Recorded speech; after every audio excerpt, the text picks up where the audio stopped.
예, 대선 전국의 깊숙한 뒷얘기를 들어보는 대선 설명서 서반장, 김반장 시간입니다. 오늘도 여당의 서주민 반장 그리고 야당의 김정우 반장이 나와 있습니다. 먼저 여당 얘기부터 들어보죠. 예, 제가 준비한 설명서는 서른의 분노입니다. 자, 서른 의원이라면 지난번 경선 과정에서 이낙연 후보 측에 서서 이재명 후보를 아주 거칠게 몰아붙였던 기억이 나는데 그 뒤에 선대위에 참여를 했잖아요. 예. 이번엔 무슨 일입니까? 예, 이재명 후보가 비대한 선대위를 문제 삼으면서 당 책임론을 거론한 뒤 지난 일요일 이례적으로 주말에 긴급 의원총회가 소집이 됐는데 예. 그 자리에서 이 서른 의원의 분노가 터져 나왔습니다.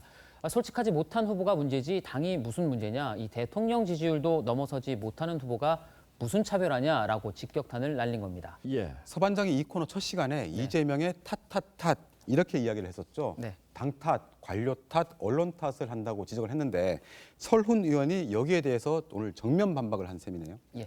자, 결국에는 뭐 당 탓이라든지 의원 탓하지 말고 책임을 자기에게 돌리라 이런 취지의 말로 들리는군요. 예, 그렇습니다. 제가 그래서 조금 전에 설 의원에게 전화를 걸어서 한번 정확한 취지를 다시 물어봤는데요. 예. 이 대장동 의혹과 여배우 스캔들을 언급하면서 후보가 다 털어놓고 이 눈물로 국민들에게 이 고해하는 것으로 시작해야 한다는 뜻이라고 말했습니다. 본인은 아니더라도 국민이 맞다고 생각하는 상황이면 거기에 맞춰야 한다는 겁니다. 자, 이 얘기는 이재명 후보가 들으면 상당히 불편하게 들릴 수 있는 얘기 같은데 어쨌든 서른 의원 생각으로는 이재명 후보가 솔직하고 진솔하게 모든 문제를 털어놓고 가야 한다 이렇게 지금 생각하고 있는 것 같아요. 그렇습니다. 거기다가 의원총회였으니까 아마 이재명 후보는 현장에 없었을 테고 네. 그리고 근데 뭐 친 이재명계 의원들이 서른 의원의 말에 그렇게 반발하지는 않았습니까? 근데? 예, 뭐 그렇게 뭐 서로 치고받고 이런 분위기는 아니었다고 합니다. 이 민주당이 경선 이후 원팀을 선언하긴 했지만 이 사실 이 화학적 결합이라는 게 말처럼 쉽지는 않죠. 예. 이 정세균 캠프에 있었던 장철민 의원도 의총에서 이 의원들을 탓하는 지도부의 발언에 이 불만을 나타낸 것으로 알려졌습니다. 이런 기류를 감안해서 어제 이 후보의 발언을 다시 들어보시면 어떤 맥락에서 나온 건지 이해가 조금 더 잘 되실 겁니다. 예. 의원님들만의 책임이 아닌 걸 저도 압니다. 오히려 제 책임이 더 크다고 할 수 있겠죠. 나는 책임이 없다라고 말한 것 자체가 잘못임을 인정합니다. 예, 서반장 설명을 듣고 보니까 민주당이 아직도 내부적으로 상황이 다 정리되지 않고 매우 복잡한 상황 같아서 앞으로도 갈등의 소지가 있겠군요. 예, 그렇습니다. 이 후보는 이 작고 효율적으로 움직이는 선대위 구상을 갖고 있는데 그렇게 되면 측근 그룹인 성남팀 중심으로 이 선대위가 꾸려질 가능성이 높습니다. 이 과정에서 경쟁 후보 측 인사들이 배제될 경우에 원팀 이슈가 다시 불거질 수도 있습니다. 자, 대선 때가 되면 뭐 늘상 자리 차지하려는 사람과 일하는 사람 사이에 이 충돌 이런 것이 일어날 수밖에 없는데 그 과정에서 이제 후보가 묘수를 찾긴 찾아야겠군요. 예. 자, 이번엔 야당의 김정우 반장. 야당도 상황이 좀 복잡해지고 있는데 지금 윤석열, 김종인 두 사람이 갈라서느냐 마느냐 지금 이 상황까지 번지고 있는 것 같아요. 예, 그래서 오늘 설명서는 원톱의 조건입니다. 예. 오전까지만 해도 이렇게 사실상의 결별 분위기였는데 또 오후 들어선 찾아오면 만난다, 뭐 기다리겠다면서 양쪽 모두 여지를 남겼습니다. 근데 지난주부터 같은 상황이 좀 반복되고 있는데 결국 하겠다는 건지 안 하겠다는 건지 사실 보는 사람 입장에서는 굉장히 피곤해요. 피곤하다. 예. 그 지난주 김병준, 장제원 두 사람이 뇌관이라고 말씀드렸는데 그게 현실화한 겁니다. 일단 윤 후보가 비서실장으로 검토했던 장제원 의원은 오늘 윤 후보 곁을 스스로 떠나겠다고 발표하면서 논란이 정리가 됐습니다. 예. 그런데 김병준 상임선대위원장은 어떡하냐? 여기선 또 배달 사고라는 말도 흘러나오고 있습니다. 배달 사고라고 하면은 뭐 그걸 전달하려고 하는 중간에 누군가가 뭘 문제를 일으켰다 이런 건가요?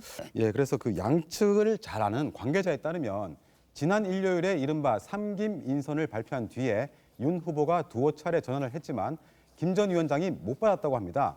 여기서 일단 직접 소통에 문제가 생겼죠. 그리고 다음 날 아침 일찍 이준석 대표가 김 전 위원장을 만난 뒤에 윤 후보에게 의중을 전했고 그 뒤 윤 후보는 김 전 위원장을 제외한 김병준, 김한길 인선을 최고위 안건에 올린 겁니다.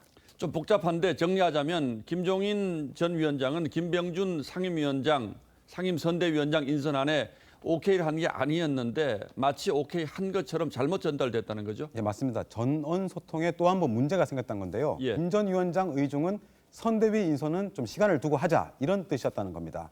다만 메신저 역할을 했던 이 대표는 저에게 잘못 전달한 것은 없고 오히려 사실관계를 언론에 정확히 확인해줬다고 반박을 했습니다. 예. 아니, 같은 위원장 출신이라서 그런 건가요? 이 김종인 전 위원장이 김병준 전 위원장의 인선을 뭐 좀 견제한다 이렇게 볼 수 있는 건가요? 아니 뭐 그런 건 아니고 김 전 위원장 생각은 일하는 선대위란 건데 김병준 전 위원장에겐 좀 역할이 모호한 상임 선대위원장이 아니라 지방 분권과 같은 특정 분야에서 능력을 발휘할 수 있게 자리를 줘야 한다는 겁니다. 그러니까 이제 선대위의 성격을 두고 좀 생각 차이가 있는 것 같아요. 김 전 위원장은 김병준 전 위원장의 역할이 자신과 같은 총괄형 원톱이 아니라 실무형으로 좀 했으면 좋겠다 이렇게 생각을 한다는 건데 이 문제가 어떻게 풀릴까요?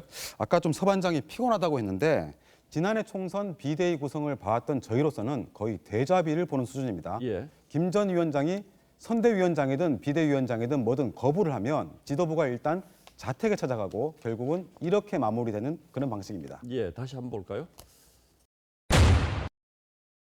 가급적 제가 최대한의 노력을 경지로 하면은 뭐 소기의 성과도